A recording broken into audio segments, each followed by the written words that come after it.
Hey, welcome to an episode of Chad's Beer Reviews. Doing a beer that I reviewed a year ago, and I did it outside on the porch, but I didn't have the mics, the lapel mics, so the sound was terrible. So we're doing it again. Plus, this is a different vintage. So, from Boulevard Brewing, rye-on-rye, rye ale, aged in rye whiskey barrels. Barrel aged? Yeah, it's kind of redundant. So this is 13.2 ABV, pretty big beer. So this is the 2022 vintage because it says enjoyed by December 2024. The line I had last year must have been the 2021 vintage. All right, so I'm going to pour her into my tulip glass. Coming out of the bottle, it is a nice kind of tawny brown color, just straight up, brown. Once it's in the glass there, it's like, I would definitely say it's more of a chestnutty brown, but it does have like a slight kind of burgundy or maroon kind of hint of a hue to it. About a thumb width of dark tan, light brown foam.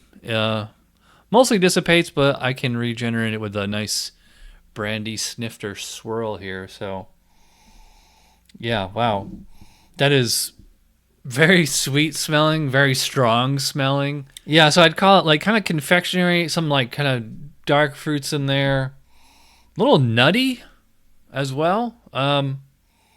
Yeah, so smells pretty good. I don't smell rye per se, which I guess is okay, but I mean, there's just kind of like essence of like kind of a spice to it, but let's see if it comes through in the taste. Cheers.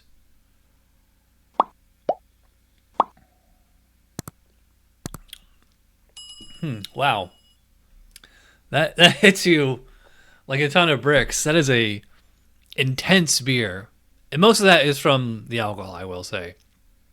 Um, lots going on here. I definitely call it like malt forward. I would call it more malty than sweet. Kind of like red fruits, so like cherry, and also like I think actually probably more dried fruits, kind of like the Belgian kind of flavors, so like fig, date, raisin, something like that. Kind of an essence of cherry, but again, not like especially sweet. I mean, yes, very very malty. Um, but it doesn't strike me as like being like cloying sweet. I think like that 13.2 ABV kind of helps with that. So just like at the when the beer crests, then you kind of like get that rye spicy sensation. I would not call it especially bitter. You know, a lot of these big beers like this, you have 13.2 ABV. That's a lot of malt, so you're gonna need a lot of hops to balance that out. But I think like in this beer's case, I think the alcohol, the drying sensation, is like doing a lot of the balancing work here. As it's warming up, I'm getting a little bit more confectionery flavors, which is nice. Little, I'd say butterscotch, but I don't mean that like as a bad thing. Usually, if you describe a beer as buttery or butterscotch, it's usually like oxidation or infection or something like that. But I think it's working on this one. Again, kind of like the date, the fig kind of fruity sensation. But yeah, so then like the alcohol comes in and just kind of like dries everything out. So and it's oddly a very clean aftertaste. It's quite surprising. You would think 13.2, you're gonna have like a sticky, lingering sensation. Not here. Yeah, I can taste that barrel character as well. Just like that raw, just that straight up like I don't know, not raw, like authentic, woody sensation from the barrel. Probably like a char character, adding a little vanilla.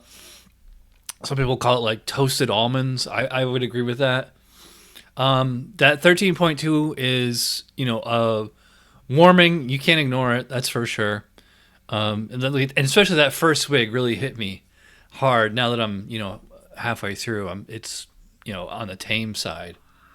I put the mouthfeel probably at full bodied, but it does have a bit of carbonation too. I probably call it like medium carbonation, so it doesn't feel like all sticky and syrupy. And even though it is quite alcoholic, it is not like a challenge or like a sipper. I'm having no trouble just throwing this back. So I have to say that I like the rye on rye, but I don't love it. the proper pour, the 5-barrel blend I did last year. I love those beers. Those were solid 5.0 Hall of Fame beers. This one is good. It is not great. Although I will say it is better than I remember from a year ago. So I think last year I got like 3.25.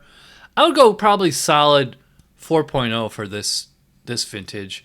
Maybe 3.75. You know, somewhere in that range. It's, you know, it's good. It's not awesome, but you know, it's especially for a, I don't know if you can see this, but it was only $5.99 for this one bottle, which by today's standards, that seems pretty cheap, especially, you know, for a 13.2 beer. Yeah. Yeah, so I mean, it's not KBS, it's not Goose Island, but it's a solid, really tasty, you know, easily drinkable, really strong 13.2 ABV beer. You know, I've had much worse and much more expensive beers. So yeah, check this one out if you can find it. Boulevard rye-on-rye. It's good. It's not great. I would recommend the proper pour and some of the other more expensive beers in their series. I'll put links up here, down here, wherever, so you can check those out. All right, I am rambling as always. You know, if you watched all the way in, you're awesome. Thanks for watching. I'll see you guys for Tuesday Night Beer School. Cheers.